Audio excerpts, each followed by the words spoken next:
ನನ್ನ ಅಂಗಳಕ್ಕೆ ಒಂದು ರಚಿತಮ್ಮ ಅವರ ಒಂದು ಅವ್ರ ಮೇಲೆ ಒಂದು ಅಪಾದನೆ ಮಾಡಿ ಆ ಚಿತ್ರದ ನಿರ್ಮಾಪಕರು ವಿಜಯಲಕ್ಷ್ಮಿ ಅವರು ಬಂದು ಅವ್ರಿಗೆ ಆಗಿರುವಂತ ತೊಂದರೆ ಕಷ್ಟಗಳನ್ನ ಹೇಳ್ಕೊಂಡ್ರು. ಆ ಚಿತ್ರ ಪ್ರಾರಂಭ ಆಗಿ ಮಧ್ಯದಲ್ಲಿ ನಿಂತೋಗಿದೆ. ಅದಕ್ಕೆ ಹಲವಾರು ಕಾರಣಗಳಿದೆ. ಅದು ಅವ್ರ ಮೇಲೆ ಇವ್ರು ಹೇಳ್ತಾರೆ, ಇವ್ರ ಮೇಲೆ ಅವ್ರು ಹೇಳ್ತಾರೆ, ಅದಲ್ಲ. ಇಲ್ಲಿ ಮುಖ್ಯವಾಗಿ ಚಿತ್ರ ನಿಂತೋಗಿರೋದ್ರಿಂದ ಆ ಚಿತ್ರದ ನಿರ್ಮಾಪಕಿ ವಿಜಯಲಕ್ಷ್ಮಿ ಅವರಿಗೆ ಏನ್ ಸಹಕಾರ ಕೊಡ್ಬೇಕು ಅದನ್ನ ಕೊಡಿಸಿವಿ, ಅದನ್ನ ಮಾಡ್ತೀನಿ ಅಂತಕ್ಕಂಥ ಮಾತನ್ನು ಹೇಳಿದ್ದೀನಿ. ಅದಕ್ಕೆ ರಚಿತಾರಾಮ್ ಅವರು ಅದಕ್ಕೆ ಒಪ್ಕೊಂಡಿದ್ದಾರೆ. ನೀವೇನ್ ಹೇಳ್ತೀರಾ ಅದನ್ನ ನಾನು ಕೇಳ್ತೀನಿ ಅಂತ ಹೇಳ್ಬಿಟ್ಟು ಆ ಸಮಸ್ಯೆ ಇತ್ಯರ್ಥ ಆಗಿದೆ. ಇತ್ಯರ್ಥ ಆಗಿದೆ ಎಲ್ಲ ಆಯ್ತು. ಎಲ್ಲ ಇಲ್ಲ, ನಾವ್ ಹೇಳೋದಕ್ಕೆ ಅವ್ರು ಯಾವ್ದು ತಿರುಗಿ ಮಾತಾಡ್ಲಿಲ್ಲ. ನೀವೇನ್ ಹೇಳ್ತೀರಾ ಅದನ್ನ ಕೇಳ್ತೀನಿ.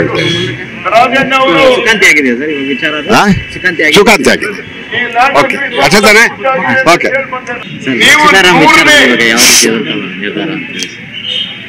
ನನ್ನ ಅಂಗಳಕ್ಕೆ ಒಂದು ರಚಿತಮ್ಮ ಅವರ ಒಂದು ಅವ್ರ ಮೇಲೆ ಒಂದು ಅಪಾದನೆ ಮಾಡಿ ಆ ಚಿತ್ರದ ನಿರ್ಮಾಪಕರು ವಿಜಯಲಕ್ಷ್ಮಿ ಅವರು ಬಂದು ಅವ್ರಿಗೆ ಆಗಿರುವಂತ ತೊಂದರೆ ಕಷ್ಟಗಳನ್ನ ಹೇಳ್ಕೊಂಡ್ರು. ಆ ಚಿತ್ರ ಪ್ರಾರಂಭ ಆಗಿ ಮಧ್ಯದಲ್ಲಿ ನಿಂತೋಗಿದೆ. ಅದಕ್ಕೆ ಹಲವಾರು ಕಾರಣಗಳಿದೆ. ಅದು ಅವ್ರ ಮೇಲೆ ಇವ್ರು ಹೇಳ್ತಾರೆ, ಇವ್ರ ಮೇಲೆ ಅವ್ರು ಹೇಳ್ತಾರೆ, ಅದಲ್ಲ. ಇಲ್ಲಿ ಮುಖ್ಯವಾಗಿ ಚಿತ್ರ ನಿಂತೋಗಿರೋದ್ರಿಂದ ಆ ಚಿತ್ರದ ನಿರ್ಮಾಪಕಿ ವಿಜಯಲಕ್ಷ್ಮಿ ಅವರಿಗೆ ಏನ್ ಸಹಕಾರ ಕೊಡ್ಬೇಕು ಅದನ್ನ ಕೊಡಿಸಿವಿ, ಅದನ್ನ ಮಾಡ್ತೀನಿ ಅಂತಕ್ಕಂಥ ಮಾತನ್ನು ಹೇಳಿದ್ದೀನಿ. ಅದಕ್ಕೆ ರಚಿತಾರಾಮ್ ಅವರು ಅದಕ್ಕೆ ಒಪ್ಕೊಂಡಿದ್ದಾರೆ.